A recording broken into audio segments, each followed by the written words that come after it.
Mientras quieras esconder tus heridas, mientras sigas creyendo que debes merecer su amor, vivirás agotado, porque nadie puede sostener una máscara ante Dios por mucho tiempo. El Espíritu Santo te enseña a decir: Señor, esto soy, aquí está mi pobreza, aquí está lo que me avergüenza, aquí está lo que no logro vencer, no lo escondo, no lo justifico, te lo entrego. Y cuando un alma puede hacer esa oración con sinceridad, algo se rompe y algo nace. Se rompe la soberbia espiritual, esa necesidad de sentirse superior, fuerte, digno por sí mismo, y nace la confianza. Esa confianza humilde que dice: no me apoyo en mi fuerza, me apoyo en tu misericordia. Esa es una señal poderosa del Espíritu Santo, porque una cosa es luchar contra el pecado y otra cosa es destruirte cada vez que caes. Una cosa es querer crecer y otra es vivir obsesionado con una perfección que te vuelve duro contigo y con los demás. El que no acepta su debilidad suele volverse cruel, porque exige a otros lo que no soporta ver en sí mismo. Pero quien ha experimentado misericordia se vuelve misericordioso. Quien sabe cuánto ha sido perdonado aprende a perdonar. Quien ha caído y ha sido levantado deja de mirar a los caídos con desprecio, y por eso tus debilidades, aunque no son buenas en sí mismas, pueden convertirse en lugares de gracia si las entregas a Dios. Tal vez esa herida que tanto te avergüenza te hará más compasivo. Tal vez ese fracaso que querías borrar te enseñará humildad. Tal vez esa caída repetida te hará depender menos de tu fuerza seas y más de la gracia. Dios no ama tu pecado, pero puede usar incluso tu historia rota para llevarte a una santidad más profunda. Y esto no significa rendirse, significa luchar con paz. Levantarse más rápido, confesarse sin teatro, volver a empezar sin dramatismo, mirar a Cristo más que mirarte a ti mismo. Pero todavía falta la señal más importante, la que corona todas las demás, la que revela si todo lo anterior es verdadero o solo una apariencia espiritual. Porque puedes reconocer tu pecado, puedes orar, puedes sentir compasión, puedes aceptar tu debilidad, pero si al final no crece el amor, algo no ha llegado a su plenitud. Y no hablo de un amor fácil, ni de un amor romántico, ni de un amor que depende de recibir algo a cambio. Hablo del amor que solo el Espíritu Santo puede derramar en un corazón humano. El amor que perdona cuando el orgullo quiere castigar. El amor que permanece cuando la emoción desaparece. El amor que sirve cuando nadie aplaude. El amor que soporta, espera, cree y vuelve a empezar.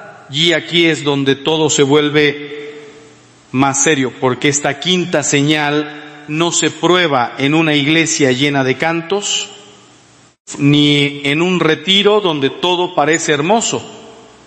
Se prueba en la casa, en el matrimonio, en la familia, en la convivencia diaria con las personas que conocen nuestras heridas y también saben tocar nuestras heridas. Se prueba cuando alguien nos decepciona. cuando alguien no cambia, cuando alguien no agradece, cuando amar ya no se siente como inspiración, sino como cruz. Y justamente ahí, donde humanamente uno diría, ya no puedo más, el Espíritu Santo puede hacer algo que ninguna fuerza humana puede producir. Pero antes de entrar en esa quinta señal, antes de hablar del amor que demuestra con más claridad que el Espíritu Santo está actuando en tu vida, necesito que te hagas una pregunta muy seria. ¿A quién te se está pidiendo Dios amar ahora mismo? Precisamente cuando tu corazón ya no tiene ganas de amar. Aquí termina todo con la señal más grande de la presencia del Espíritu Santo. Un amor que permanece incluso cuando cuesta. Si hoy reconociste alguna de estas señales en tu vida, no las desprecies por parecer pequeñas o silenciosas. Dios suele obrar sin hacer ruido, transformando el corazón desde dentro. Quizá no has visto milagros extraordinarios, pero si luchas contra el pecado, buscas a Dios en la oración, te duele el sufrimiento ajeno, aceptas tu fragilidad con esperanza y aprendes a amar más allá de tus fuerzas, entonces el Espíritu Santo ya está actuando en ti. Confía en su obra, aunque aún no veas el resultado completo. Él nunca abandona el alma que se deja moldear. Y recuerda, la santidad no consiste en no caer jamás, sino en levantarse siempre de la mano de Dios. Que el Espíritu Santo siga guiando tus pasos, fortalezca tu fe y transforme tu vida hasta hacerte reflejo del amor de Cristo. Y si la señal más clara de que el Espíritu Santo está actuando en tu vida no fuera una emoción hermosa, ni una paz inmediata, ni una respuesta espectacular del cielo, sino exactamente aquello que más te incomoda, aquello que más te duele, aquello que tú has interpretado como abandono de Dios, porque muchos cristianos pasan años pidiendo una señal, esperando sentir algo, buscando una experiencia fuerte que les confirme que Dios está cerca, pero no se dan cuenta de que el Espíritu Santo ya está obrando dentro de ellos, solo que de una manera mucho más profunda, más silenciosa y muchas veces más desconcertante de lo que imaginaban. Y por eso hoy quiero hablarte con toda claridad, porque tal vez tú has pensado que Dios se ha alejado de ti porque ya no sientes lo mismo cuando oras, porque tus defectos te pesan más que antes, porque te duele el sufrimiento de los demás, porque tus debilidades te humillan o porque amar se te ha vuelto difícil. Pero escucha esto con atención, porque puede cambiar por completo la manera en que miras tu vida espiritual. A veces el Espíritu Santo no llega para hacerte sentir fuerte, sino para mostrarte dónde estás herido. No llega primero para consolarte, sino para purificarte. No llega para darte una emoción pasajera, sino para construir en ti una santidad que pueda resistir la noche, la prueba y el silencio. Porque el Espíritu Santo no es una energía, no es una idea bonita, no es una sensación religiosa que aparece cuando todo va bien. El Espíritu Santo es una persona divina, es Dios actuando en lo más íntimo de tu alma, más cerca de ti que tu propia respiración, más profundo que tus pensamientos, más fiel que tus sentimientos.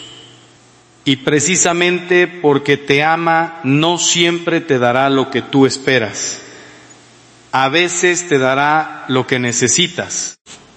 Y lo que necesitas puede empezar con una luz incómoda, con una sed que no se apaga, con una compasión que te saca de ti mismo, con una debilidad que ya no puedes ocultar, o con un amor que te obliga a perdonar cuando tu orgullo quisiera cerrar la puerta para siempre. La primera señal de que el Espíritu Santo está actuando en tu vida es una de las más difíciles de aceptar, porque no parece una bendición al principio. Es cuando empiezas a ver tu pecado con más claridad. No hablo de una culpa enferma que te destruye, ni de una vergüenza que te paraliza, sino de esa luz interior que te hace reconocer: esto no está bien, yo no puedo seguir viviendo así, Dios me está llamando a algo más, y aunque esa luz duela, aunque te incomode, aunque te haga sentir pequeño, es una señal de amor, porque el demonio jamás quiere que veas tu pecado para sanar.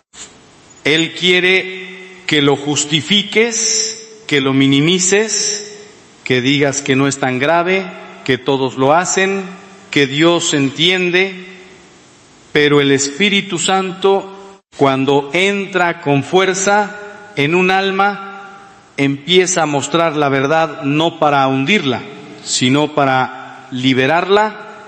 Por eso, cuando sientes ese desasosiego, santaito después de fallar, cuando algo dentro de ti no te deja tranquilo hasta que pides perdón, cuando ya no puedes vivir cómodamente con aquello que antes justificabas, no pienses que Dios se apartó de ti. Muchas veces es exactamente lo contrario. Dios se acercó tanto que su luz empezó a revelar lo que estaba escondido. Y esto asusta, porque todos preferimos una espiritualidad cómoda, una fe que nos haga sentir bien sin tocarnos demasiado, pero el Espíritu Santo no vino para decorar tu vida, vino para transformarla. Y toda transformación verdadera empieza cuando dejamos de mentirnos. Recuerdo el caso de un hombre respetado, admirado por todos, visto como un buen cristiano, que un día llegó completamente quebrado y dijo: Padre, todos piensan que soy bueno, pero yo estoy viendo cosas dentro de mí que me dan miedo. Veo soberbia, veo egoísmo, veo manipulación, veo heridas que he causado y que nunca quise reconocer. Él pensaba que esa oscuridad era prueba de que estaba perdido, pero en realidad era el principio de su sanación. Porque mientras uno vive ciego, puede sentirse tranquilo, pero esa tranquilidad no es paz, es anestesia. Y cuando el Espíritu Santo despierta la conciencia, puede doler, pero ese dolor tiene dirección. No te encierra, te llama. No te destruye, te empuja hacia la confesión, hacia la misericordia, hacia un comienzo nuevo. Y aquí hay algo que debes guardar muy dentro de tu corazón. La culpa que viene de Dios siempre abre una puerta, pero La culpa que viene del enemigo siempre cierra todas las salidas.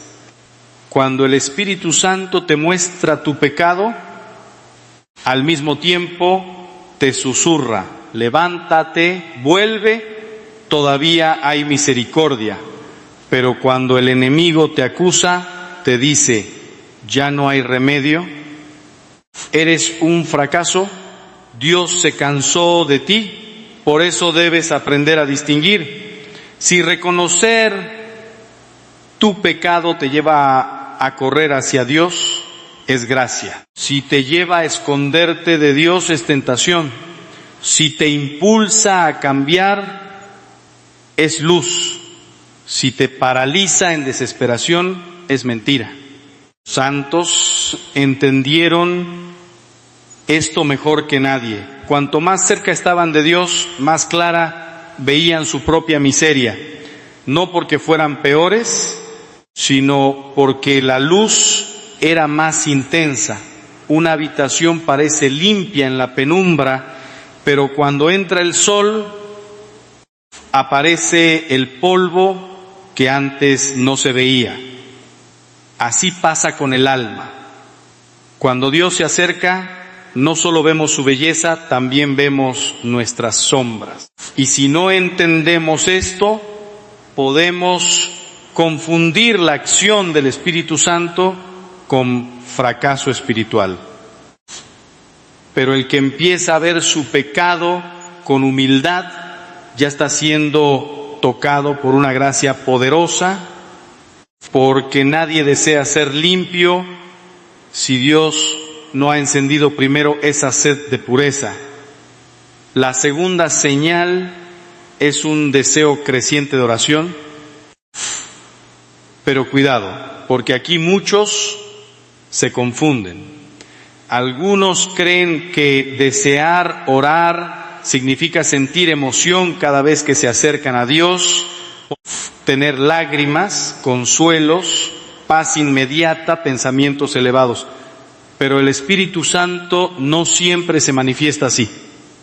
A veces el deseo de oración, nostalgia silenciosa, como una inquietud cuando llevas mucho tiempo lejos de Dios, como una necesidad profunda de volver aunque no sientas nada. Incluso cuando rezas con sequedad, incluso cuando parece que tus palabras chocan contra el techo, incluso cuando te preguntas si estás perdiendo el tiempo, el simple hecho de seguir buscando a Dios ya puede ser una señal de que el Espíritu Santo está obrando dentro de ti, porque nadie busca a Dios si Dios no lo ha buscado primero. Nadie tiene sed de Dios si el Espíritu Santo no ha despertado esa sed. Y por eso, si algo en ti se incomoda cuando abandonas la oración, si algo en ti extraña el silencio, si algo en ti sabe que necesitas volver, aunque tus emociones no acompañen, no desprecies esa señal. Puede parecer pequeña, pero es inmensa. Es como una brasa bajo cenizas. Tal vez no ves fuego, pero hay vida. Y si la cuidas, si soplas con fidelidad, si perseveras, esa brasa puede convertirse en llama. Pero aquí viene una de las verdades más importantes de la vida espiritual. La oración más pura no siempre es la que más se siente, sino la que permanece cuando no se siente nada. Porque mientras oramos solo porque nos da paz, todavía hay algo de interés en nuestro amor. Pero cuando oramos en la oscuridad, cuando seguimos fieles, aunque no haya consuelo, cuando elegimos a Dios, aunque no nos regale emociones dulces, entonces el amor empieza a purificarse. Entonces Ya no buscamos a Dios solo por sus regalos, sino por Él mismo. Y ese es un paso que muchas almas no quieren dar, porque todos queremos el cielo de las consolaciones, pero pocos aceptan el desierto donde se prueba el amor. San Juan de la Cruz llamó a esto la noche oscura, y aunque muchos usan esa expresión sin comprenderla, es una de las obras más profundas del Espíritu Santo. En esa noche el alma no siente, no entiende, no ve fruto. La oración se vuelve árida. Las palabras que antes encendían ahora parecen vacías. La presencia de Dios parece lejana, pero en ese silencio Dios no está ausente, está trabajando más hondo de lo que el alma puede percibir. Está arrancando dependencias, purificando motivaciones, fortaleciendo una fe que ya no depende de sentir. Y aunque desde fuera parezca que no pasa nada, dentro se está formando algo eterno. Conocí a una mujer consagrada que llevaba años sin sentir consuelo en la oración, años levantándose de madrugada, rezando, adorando, sirviendo sin una sola emoción extraordinaria. Muchos habrían pensado que su vida espiritual estaba seca, pero cuando hablaba irradiaba una paz que no venía de los sentimientos. Un día le preguntaron cómo seguía adelante y respondió algo que no se olvida: si Dios me quitara esta oscuridad, tendría miedo de amarlo por lo que me da y no por lo que Él es. Esa frase revela una madurez inmensa, porque hay almas que tras Dios les resulta dulce, pero el Espíritu Santo quiere formar almas que amen incluso cuando todo parece oscuro. Y ahora debes preguntarte algo que quizá te incomode. ¿Seguirías buscando a Dios si nunca más sintieras nada especial? ¿Seguirías orando si nadie viera tu esfuerzo? ¿Seguirías creyendo si la fe no te diera consuelo inmediato? Porque ahí se revela la calidad del amor. No en los momentos de emoción, sino en los momentos de fidelidad. No cuando el alma canta porque todo va bien, sino cuando el alma permanece porque sabe que Dios merece ser amado incluso en silencio. Y si tú estás ahí, si sigues volviendo a la oración, aunque te cueste, aunque te distraigas, aunque no sientas, no te condenes. Tal vez estás mucho más cerca de Dios de lo que piensas. La tercera señal de que el Espíritu Santo está actuando en tu vida es una sensibilidad creciente hacia el sufrimiento ajeno.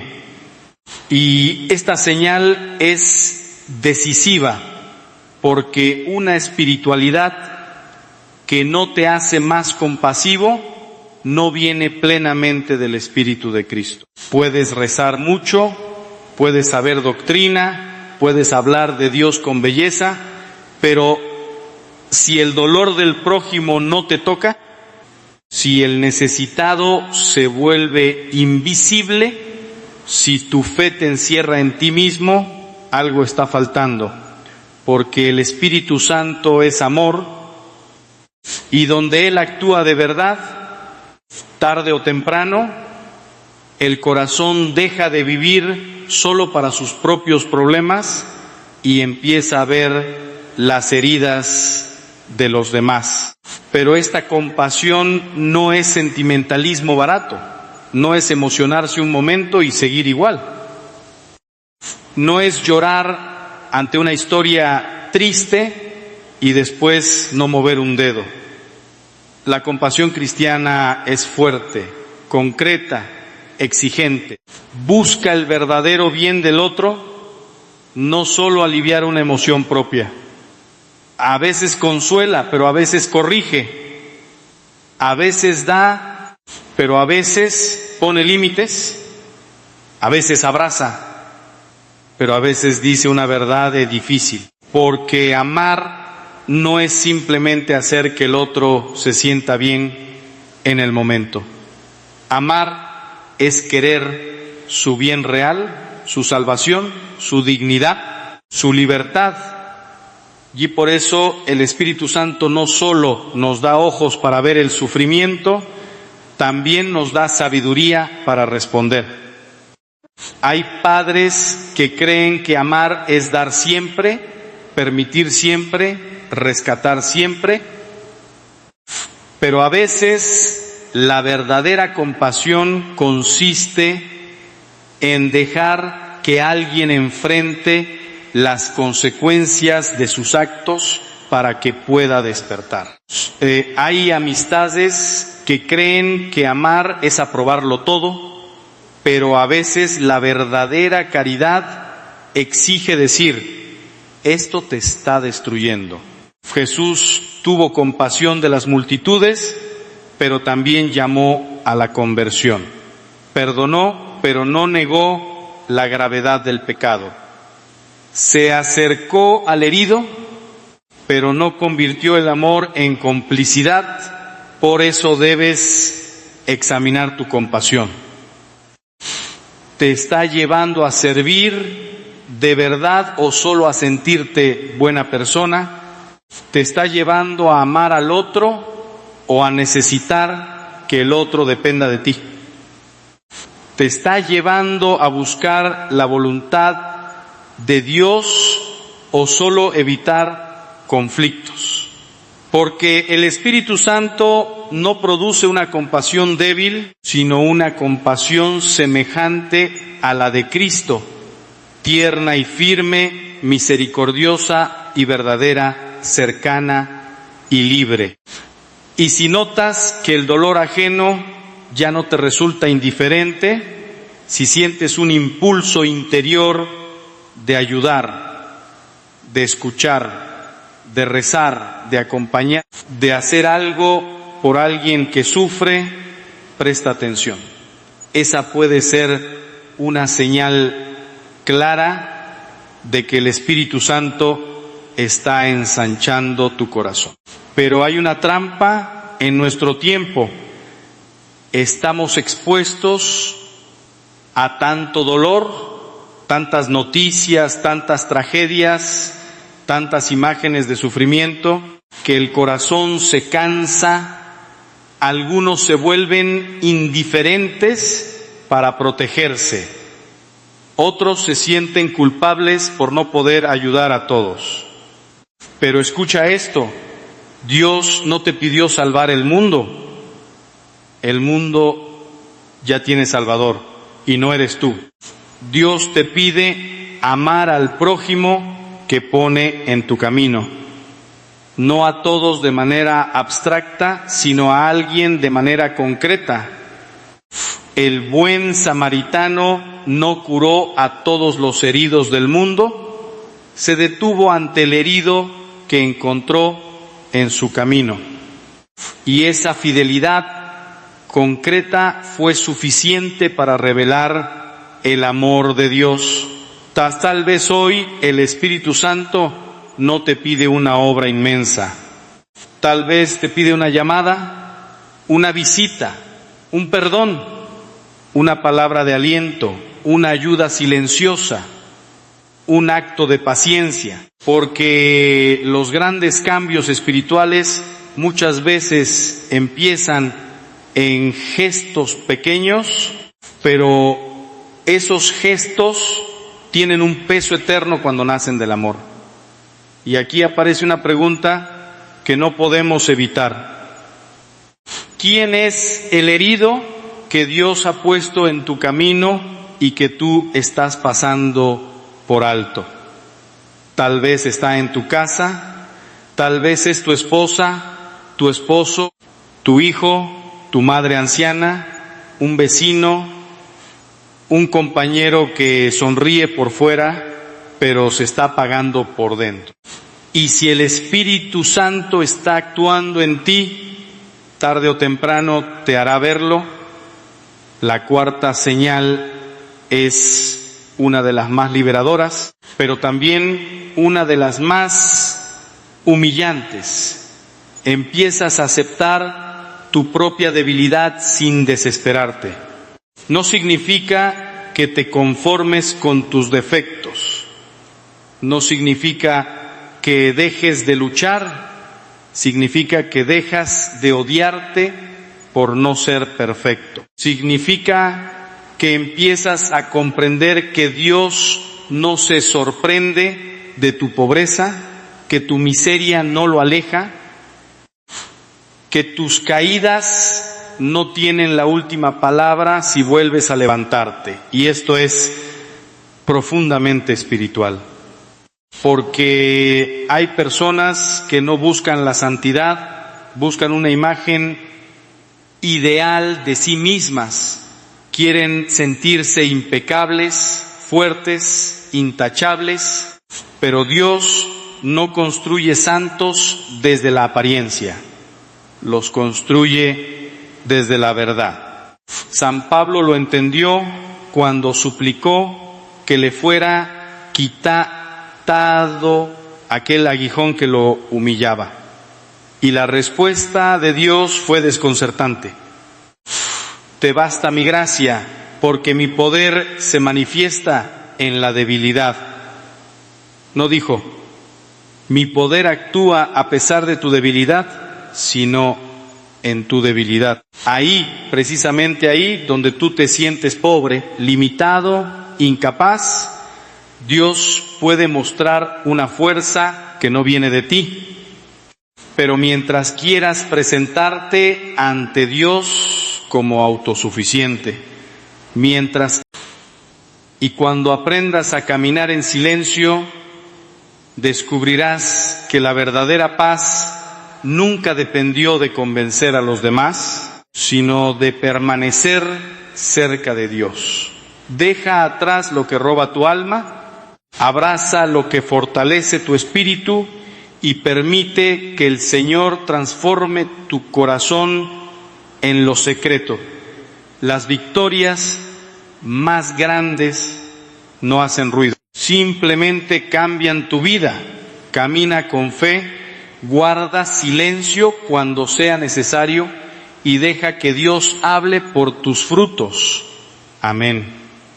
Si de verdad quieres paz, no empieces hablando más fuerte, no empieces defendiendo tu nombre, no empieces explicando cada herida, cada decisión y cada distancia que estás tomando. Empieza haciendo algo que casi nadie sabe hacer en un mundo lleno de ruido. Cállate, entra en silencio delante de Dios y elimina de tu vida aquello que te está robando el alma poco a poco. Porque muchas veces la paz no se pierde por una gran tragedia, sino por 15 pequeñas puertas que dejamos abiertas todos los días, puertas por donde entra la crítica, el drama, la comparación, la necesidad de aprobación, las relaciones que drenan, los hábitos que destruyen y esa versión cansada de nosotros mismos que seguimos cargando, aunque Dios ya nos está llamando a algo nuevo. Y quiero que escuches esto con atención, porque puede parecer sencillo, pero no lo es. Hay personas que han pasado años orando por paz, pidiendo paz, llorando por paz, buscando paz en conversaciones, consejos, mensajes, reuniones y explicaciones, pero nunca se han atrevido a hacer lo único que Dios les viene pidiendo en secreto: guardar silencio y cortar lo que ya no edifica. Porque hay batallas que no se ganan con discursos, hay enemigos que no se vencen respondiendo, hay problemas que no se solucionan aclarando todo, y hay momentos en los que la intervención más poderosa que puedes hacer no es levantar la voz, sino cerrar la boca, apartarte con dignidad y permitir que Dios trabaje donde tus palabras ya no pueden hacer nada. Hace unos años, un sacerdote atravesaba una etapa muy difícil en su parroquia. No era una dificultad pequeña, de esas que se resuelven con una reunión y una sonrisa. Había conflictos, críticas, malentendidos, personas hablando a sus espaldas, tensiones que le quitaban el sueño y una presión tan fuerte que cada día parecía comenzar con una nueva batalla. Y como muchas personas harían en su lugar, intentó defenderse, quiso explicar cada cosa, aclarar cada intención, responder a cada comentario, corregir cada versión falsa de lo que estaba pasando.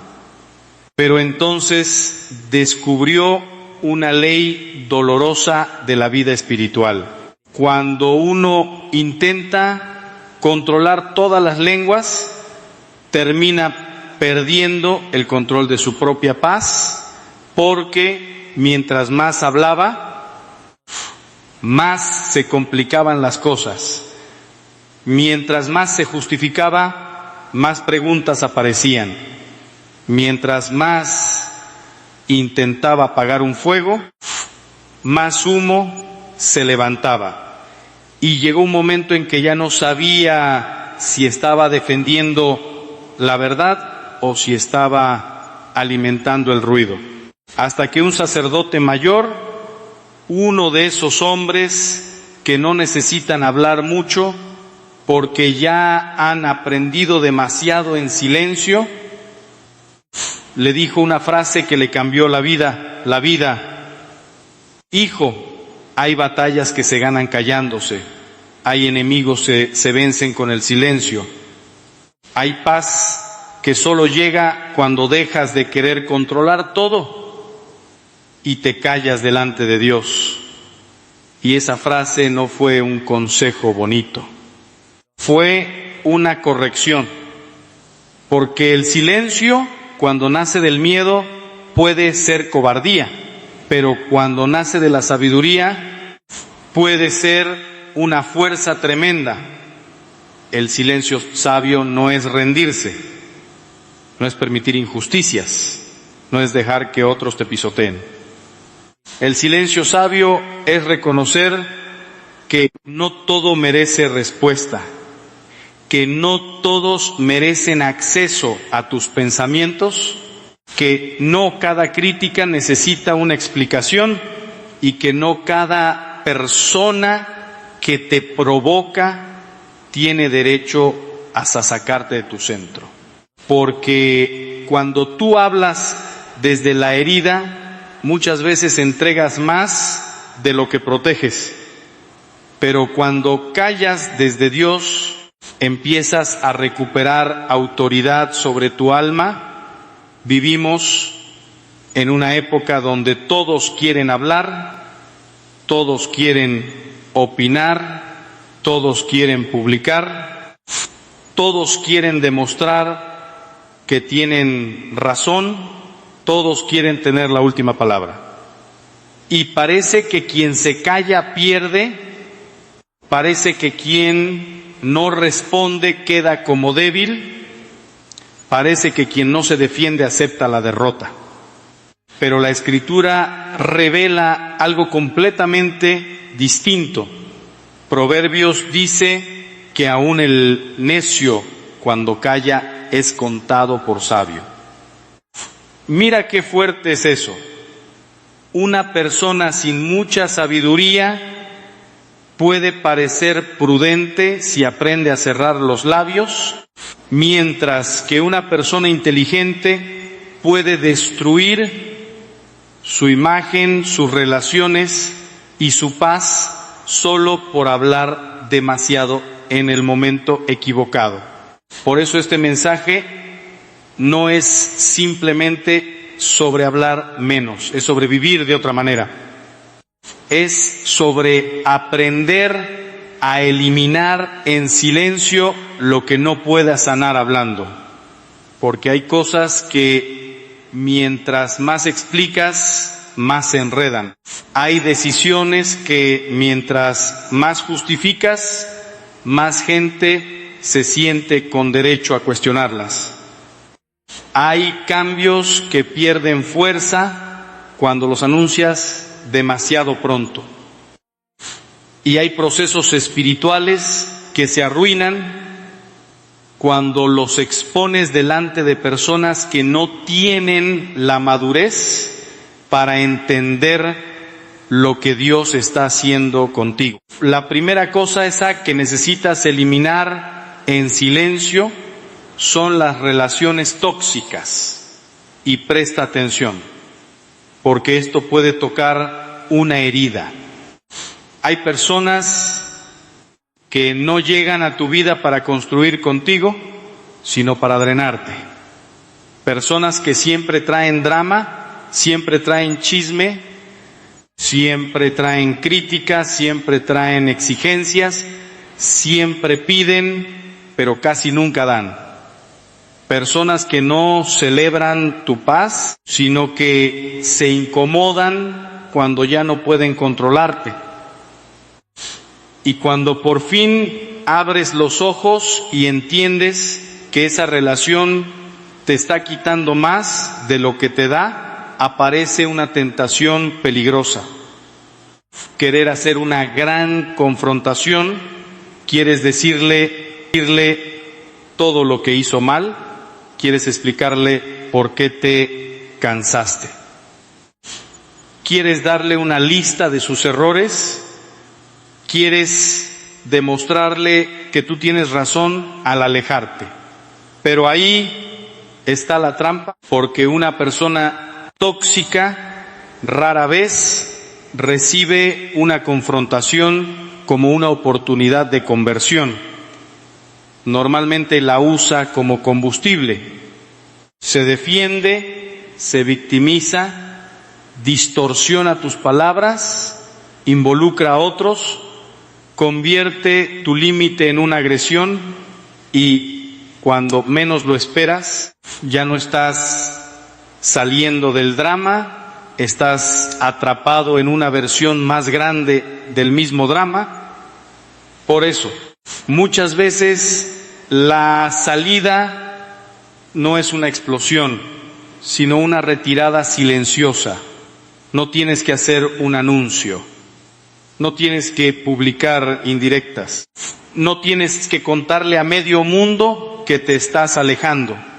Simplemente empiezas a recuperar tu espacio, contestes menos rápido, buscas menos, te expones menos, te justificas menos y si te preguntan qué pasa, respondes con calma.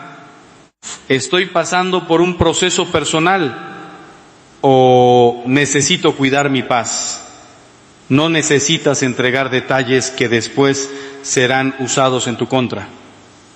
No necesitas abrir tu corazón a alguien que ya ha demostrado que no sabe cuidarlo. Y aquí ocurre algo poderoso. Cuando te alejas sin drama, la relación empieza a perder fuerza sin que tengas que pelear. Lo que antes te absorbía empieza a quedarse lejos. Lo que antes te robaba horas de angustia empieza a ocupar menos espacio en tu mente. Y un día descubres que ya no estás esperando el mensaje, ya no estás temiendo la llamada, ya no estás preparando argumentos para defenderte. Simplemente estás en paz, y esa paz, precisamente porque llegó sin espectáculo, tiene raíces más profundas.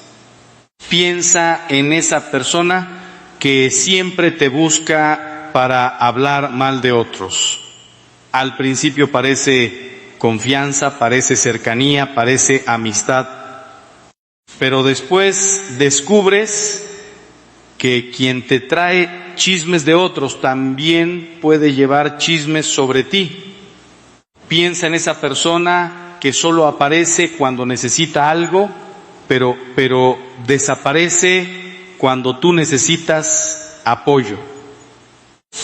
Piensa en esa amistad que te deja agotado, confundido, culpable, pequeño. A veces no necesitas odiar a nadie. Solo necesitas dejar de abrirle la puerta a quien entra con los zapatos llenos de lodo y pisa tu paz como si no valiera nada. La segunda cosa que necesitas eliminar en silencio son los malos hábitos. Y esto es muy importante porque muchas personas fracasan no porque no tengan deseo de cambiar, sino porque anuncian demasiado pronto su cambio. Dicen, desde hoy voy a dejar esto, desde mañana voy a ser diferente, esta vez sí voy a cambiar. Y lo cuentan, lo publican, lo prometen, lo explican. Pero entonces se crea una presión externa, una vigilancia de los demás, una expectativa pública.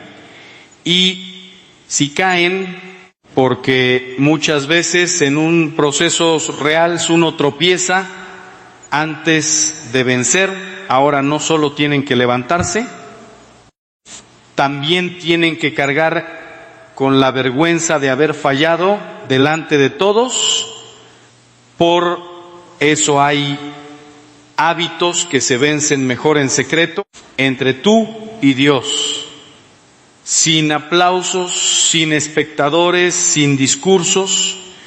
Si estás dejando un vicio, si estás cortando una costumbre que te destruye, si estás cambiando algo que te avergüenza, no necesitas ponerlo en manos de personas que quizá no sabrán acompañarte. Llévalo a la oración. Busca ayuda si la necesitas. Toma decisiones concretas. Pero no conviertas tu proceso en un escenario, porque el cambio verdadero no necesita ser anunciado al principio. Necesita ser sostenido en lo oculto hasta que los frutos hablen por ti. Y aquí hay una verdad que pocos aceptan. No todos van a alegrarse cuando empieces a cambiar. Algunos se van a incomodar porque tu cambio les recuerda lo que ellos no han querido cambiar. Otros van a burlarse porque prefieren verte atrapado en la versión que pueden criticar.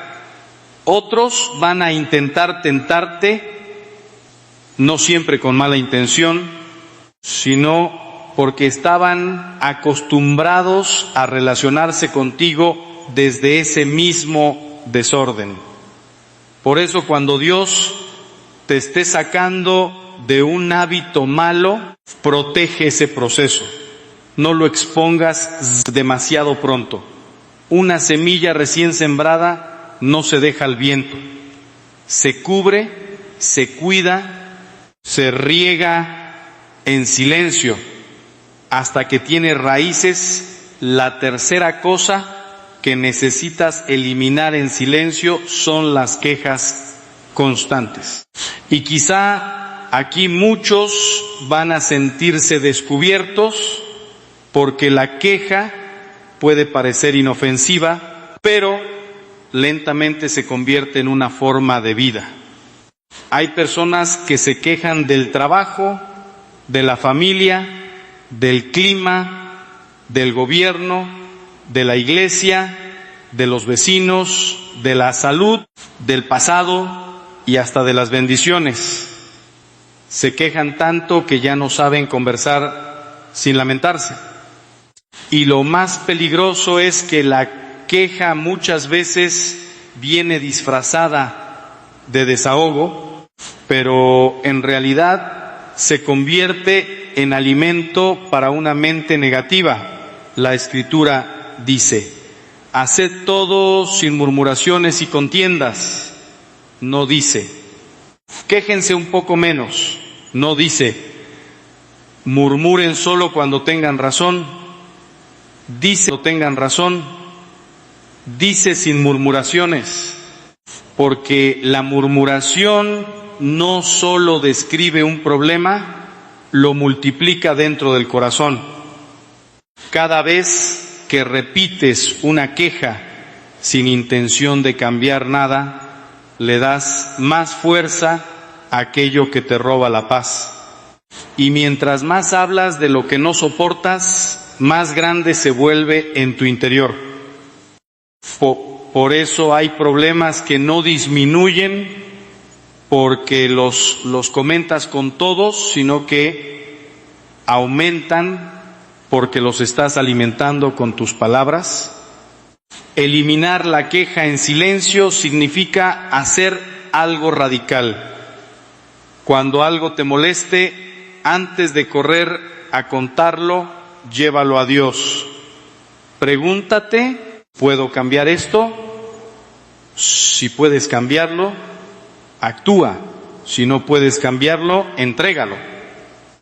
Pero deja de vivir repitiendo lo mismo con personas que no pueden sanarte, porque muchas veces no estás buscando solución, estás buscando validación para seguir molesto, y eso no te libera, te mantiene encadenado a la misma emoción.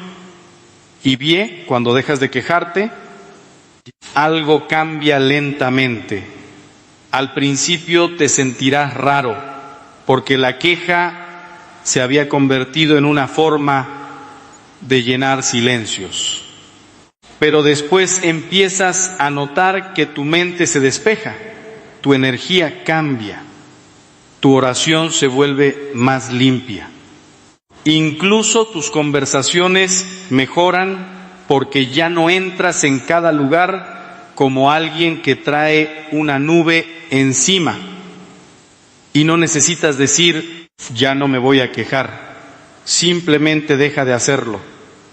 Que el cambio sea tan silencioso que la gente no sepa qué ocurrió. Pero sí note que ahora hay más paz cuando estás presente. La cuarta cosa que necesitas eliminar en silencio son las expectativas que has puesto sobre otras personas. Y esta puede ser una de las fuentes más grandes de sufrimiento. Esperas que tus hijos reaccionen como tú reaccionarías. Esperas que tu pareja piense como tú piensas. Esperas que tus amigos te busquen con la misma intensidad con que tú los buscas. Esperas que la gente valore lo que haces, que recuerde lo que diste, que note lo que sacrificaste. Y cuando no sucede, te llenas de decepción. Pero muchas veces no estás sufriendo solo por lo que otros hicieron, sino por la imagen que tú habías construido de lo que ellos debían hacer. Soltar expectativas no significa permitir abusos, no significa aceptar migajas, no significa renunciar a límites, significa dejar de exigirle a cada persona que sea la versión que tú imaginaste para sentirte seguro, porque nadie puede cargar con la responsabilidad de sostener. Nadie puede cumplir perfectamente el guión que tú escribiste en silencio. Y mientras tu tranquilidad dependa de que otros actúen exactamente como esperas, vivirás en una frustración constante. Hay una libertad enorme cuando dices, esta persona es como es, no como yo quisiera que fuera. Porque entonces dejas de negociar con fantasías y empiezas a tomar decisiones con realidad. Si alguien no sabe amar, lo reconoces. Si alguien no sabe estar, lo aceptas. Si alguien no te valora, dejas de mendigar señales. Ya no reclamas desde la herida. Yo esperaba que tú simplemente miras la verdad, pones límites y eliges en paz, porque cuando sueltas expectativas, recuperas el poder sobre tus propias reacciones. Y cuando recuperas tus reacciones, recuperas tu vida. La quinta cosa que necesitas eliminar en silencio es la necesidad de tener siempre la razón. Esta es difícil porque toca el ego. A todos nos gusta sentir que vemos más claro que los demás. A todos nos gusta ganar una discusión, corregir un error, demostrar que nuestro punto era el correcto. Pero hay discusiones que aunque las ganes, te dejan más pobre por dentro. Hay conversaciones donde puedes tener toda la razón y aún así perder la paz, perder tiempo, perder una relación o perder la presencia de Dios en tu manera de hablar. Proverbios advierte que no siempre hay que responder al necio según su necedad. Y eso no significa despreciar a nadie. Significa reconocer que hay personas que no preguntan para entender, sino para pelear. Hay personas que no dialogan, solo buscan arrastrarte a su desorden. Hay conversaciones donde la verdad no será recibida porque el corazón del otro está cerrado. Entonces, ¿para qué entrar? ¿Para demostrar que sabes más? ¿Para sentirte superior? ¿Para tener la última palabra? A veces, la última palabra no es una frase brillante. A veces, la última palabra es el silencio. Antes de discutir, pregúntate, ¿esto vale mi paz? ¿Esta persona quiere entender o solo quiere ganar? Si respondo, ¿voy a construir algo o solo voy a alimentar el fuego? Y si la respuesta es clara, cállate, sonríe, cambia de tema, retírate. No como quien huye con miedo, sino como quien sabe que no todo merece su energía, porque hay una madurez que se nota no en cuántas discusiones ganas, sino en cuántas discusiones decides no iniciar, curiosamente, cuando dejas de querer tener siempre la razón. La gente empieza a respetarte más, no porque te vuelves débil, sino porque te vuelves, no porque te vuelves débil, sino porque te vuelves estable. Ya no eres una persona fácil de provocar. Ya no reaccionas a cada comentario. Ya no necesitas corregir todo para sentirte inteligente. Y eso transmite una autoridad silenciosa. La autoridad de alguien que sabe quién es y no necesita ganar cada conversación para sentirse valioso. La sexta cosa que necesitas eliminar en silencio es el deseo de venganza. Y aquí entramos en terreno sagrado, porque cuando alguien te traiciona, te humilla, te usa o te hiere injustamente, es natural que algo dentro de ti quiera ver consecuencias. Quieres que esa persona sienta lo que tú sentiste, quieres que pierda lo que tú perdiste, quieres que la vida le enseñe una lección. Pero si no tienes cuidado, ese deseo de justicia puede transformarse en veneno, y el veneno no destruye primero al enemigo, te destruye primero a ti. Dios dice: mía es la venganza, yo pagaré. Y esto no significa que el mal quede impune, significa que tú no eres el juez final, significa que no tienes que cargar con la tarea de equilibrar todas las cuentas del universo. Significa que puedes entregar esa herida a un Dios que ve más de lo que tú ves, que conoce intenciones que tú desconoces, que sabe cómo corregir sin destruir y cómo hacer justicia sin que tu corazón se vuelva piedra. Pero escucha esto: soltar la venganza no necesita un anuncio. No tienes que decirle a la persona: yo podría destruirte, pero decidí perdonarte. Eso puede ser orgullo disfrazado de santidad. La verdadera renuncia a la venganza ocurre en secreto, en tu oración, en ese momento donde dices: Señor, esto me dolió, esto fue injusto, yo quisiera responder, quisiera hacer, pagar, quisiera defenderme con mis propias manos, pero te lo entrego. Tú eres el juez justo, yo no voy a vivir encadenado a esta herida. Y cuando haces eso, quizá nada cambie afuera de inmediato.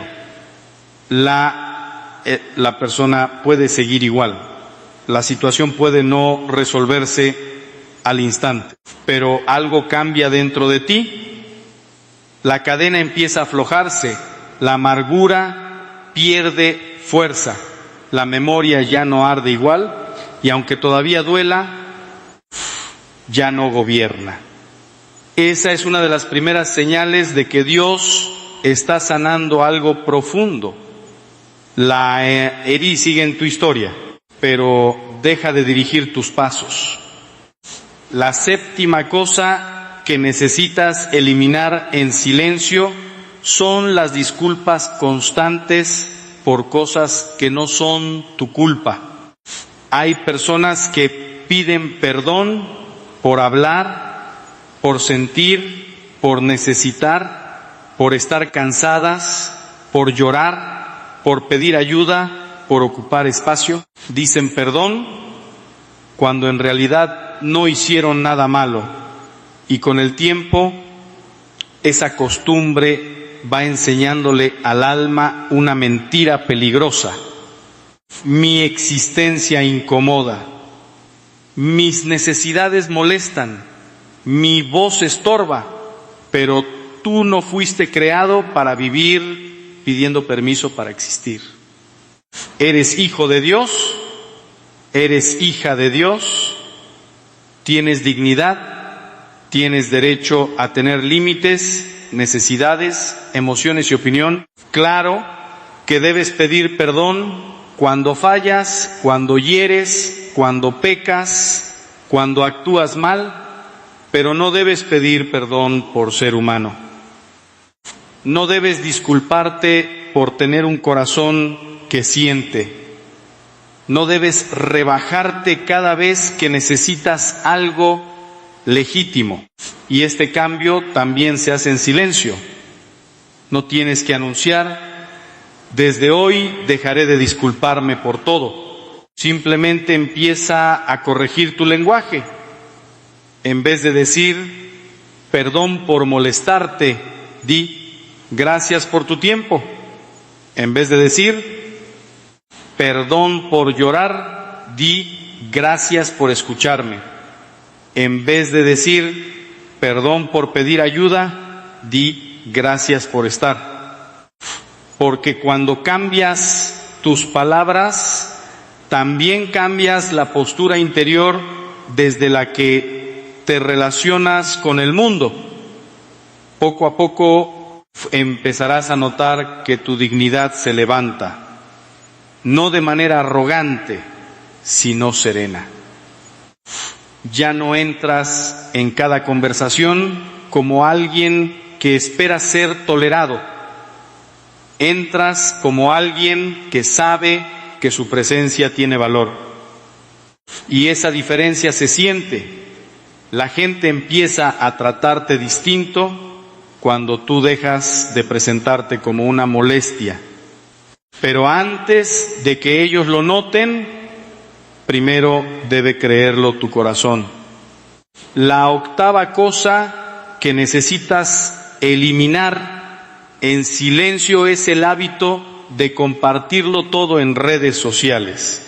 Y esto es profundamente actual porque muchas personas ya no viven una experiencia, la producen para que otros la vean. No comen sin fotografiar, no viajan sin publicar, no sufren sin insinuar, no aman sin mostrar, no toman una decisión sin convertirla en contenido. Y poco a poco la vida íntima, que debería ser cuidada como un jardín secreto, se vuelve una vitrina expuesta a miradas que no siempre bendicen. No todo lo que Dios hace contigo debe publicarse. No toda alegría necesita testigos. No todo dolor necesita audiencia. No toda relación necesita aprobación externa. Hay cosas que pierden pureza cuando se exhiben demasiado pronto. Y hay bendiciones que se protegen mejor cuando permanecen en silencio. María guardaba las cosas en su corazón, no porque lo eran. Hay tesoros que no se gritan, se custodian. Eliminar este hábito no significa desaparecer del mundo ni demonizar la tecnología. Significa recuperar el control. Significa preguntarte antes de compartir, ¿por qué quiero publicar esto? ¿Busco comunicar algo bueno o busco validación? ¿Estoy viviendo este momento o estoy pensando en cómo se verá? Porque cuando tu paz depende de los comentarios, los likes y las reacciones, has entregado una parte de tu alma a una multitud que nunca podrá amarte como Dios te ama. Empieza a vivir más y publicar menos. Guarda momentos para ti, guarda conversaciones, guarda procesos, guarda alegrías, guarda también dolores, no porque tengas algo que esconder, sino porque tienes algo que proteger. Y cuando aprendas a proteger tu interior del consumo público, vas a descubrir una paz extraña, una paz que nace de no tener que demostrar constantemente que estás bien, que eres feliz, que estás avanzando, que tienes una vida interesante. Simplemente vives. Y vivir sin estar actuando para una audiencia es una libertad que muchos han olvidado. La novena cosa que necesitas eliminar en silencio es la comparación constante con otros, porque la comparación es una ladrona silenciosa. Entra sin hacer ruido, se sienta en tu mente y empieza a susurrarte que vas tarde, que tienes menos, que eres menos, que todos avanzan menos tú. Ves la vida de otros y empiezas a medir tu casa, tu cuerpo, tu familia, tu matrimonio, tu ministerio, tu trabajo, tu espiritualidad. Y sin darte cuenta, dejas de agradecer lo que Dios te dio porque estás obsesionado con lo que parece haberle dado a otro. Pero lo que ves de los demás casi nunca es la historia completa. Ves la foto, no la batalla, ves el logro, no las lágrimas, ves el resultado, no el precio. Ves la sonrisa, no la noche oscura. Y aun si la vida del otro fuera realmente hermosa, eso no significa que la tuya sea un fracaso. Dios no trabaja con copias. Dios no reparte destinos iguales. Cada alma tiene su camino, su ritmo, su cruz, su gracia y su hora. Eliminar la comparación en silencio significa detener tu mente cada vez que empieza a medirse. Significa decir, ese no es mi camino, esa no es mi carrera, esa no es mi medida. Y volver a mirar tus propias bendiciones, tu propio proceso, tu propia obediencia, porque la paz no nace de tener más que otros. Nace de caminar con Dios en lo que te corresponde a ti. Y aquí está lo peligroso. Si no eliminas la comparación, nunca disfrutarás nada completamente. Siempre habrá alguien con más dinero, más belleza, más reconocimiento, más aparente éxito, más facilidad. Siempre. Por eso la comparación es una competencia imposible. La única forma de ganar es dejar de jugar. Y cuando dejas de jugar, cuando vuelves a tu camino, cuando agradeces lo pequeño, algo se ordena dentro de ti. Ya no necesitas que tu vida se parezca a la de otros para sentir que tiene valor. La 10ª cosa que necesitas eliminar en silencio es la necesidad de ser incluido en todo. Y esto duele más de lo que muchos admiten. Duele enterarte de que se reunieron sin ti. Duele ver una foto donde no apareces. Duele descubrir que alguien a quien valorabas no pensó en invitarte. Duele sentir que quizá no eres tan importante para algunos como ellos eran para ti. Pero una parte de la madurez consiste en aceptar que no vas a estar en todos los espacios, no vas a ser elegido por todos, no vas a ser recordado por todos, y aún así tu valor permanece intacto. No todas las amistades tienen la misma profundidad. No todos los círculos son para ti. No todas las mesas donde no te sentaron eran una pérdida. A veces Dios permite que no te incluyan en ciertos lugares porque está protegiendo tu corazón de ambientes donde habrías tenido que encogerte para ser aceptado. Y a veces el rechazo no es una humillación, sino una dirección. Te muestra dónde ya no debes insistir. Eliminar esta necesidad en silencio significa no reclamar cada ausencia, no mandar mensajes cargados de dolor diciendo, ¿por qué no me invitaron?